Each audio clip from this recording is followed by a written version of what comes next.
شخص کے اوپر آزمائش آتی ہے اس کے دین کی، اس کے ایمان کی سطح کے مطابق. ان کان فی دینہ صلابۃ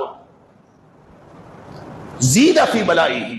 نبی پاک صلی اللہ علیہ وسلم فرماتے ہیں اگر اس کے دین کے اندر اللہ تعالیٰ مضبوطی دیکھے، یعنی اس کے اندر مضبوطی ہو، یہ پکا ہے، ڈٹا ہوا ہے، ایمان مضبوط ہے، تو اس کے اوپر مصیبت کم نہیں ہوتی، بلکہ فرمایا زید فی بلائہ، اس کی مصیبت بڑھا دی جاتی ہے، اس کی آزمائش بڑھا دی جاتی ہے. کیوں بڑھائی جاتی ہے؟ اس لیے بڑھائی جاتی ہے کہ مومن کا ہر معاملہ، ہر موقع وہ اجر لینے کے لیے ہوتا ہے. لہذا جب اس کے اوپر مصیبت بڑھائی جاتی ہے وہ اور زیادہ کر لیتا. انبیاء کے درجے ایسے بڑھ گئے. انبیاء کو روئے زمین کی مخلوقات میں سب سے جو زیادہ افضلیت حاصل ہوئی ہے وہ ایسے ہی حاصل ہوگی. وہ مصیبتوں کو جھیلا ہے، مصیبتوں کو برداشت کیا ہے، ان پر صبر کیا ہے، اور صبر والوں کو اللہ تعالیٰ اجر دیتا ہے بغیر حساب. انما یوفی الصابرون اجرهم بغیر حساب. اللہ تعالیٰ فرماتا ہے کہ جو صابر ہیں، صبر کرنے والے، ان کو اجر دیا جائے گا بغیر حساب کتاب.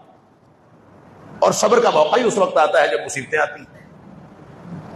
ایک صبر وہ جو اللہ اور اس کے رسول صلی اللہ علیہ وسلم کی اطاعت کے لیے کیا جانا ضروری ہے، ڈٹنا پڑتا ہے، آسان تھوڑی. یہ شہادت گہے الفت میں قدم رکھنا ہے. لوگ آسان سمجھتے ہیں مسلمان ہونا. جب آپ نے کہہ دیا کہ میں مسلمان ہوں تو مصیبتیں تو آئیں.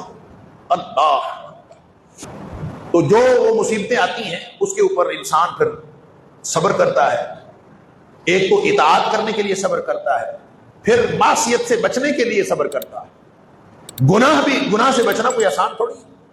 گناہ سے بچنے کے لیے بھی ڈٹنا پڑتا ہے، اپنے آپ کو باندھنا پڑتا ہے. اور تیسری قسم کا صبر وہ ہے صبر علی المصیبات. جتنی بھی مصیبتیں آئیں ان کے اوپر صبر کرنا ہے. تو مومن یہ تینوں قسم کے جو مواقع ہیں ان کو ضائع نہیں ہونے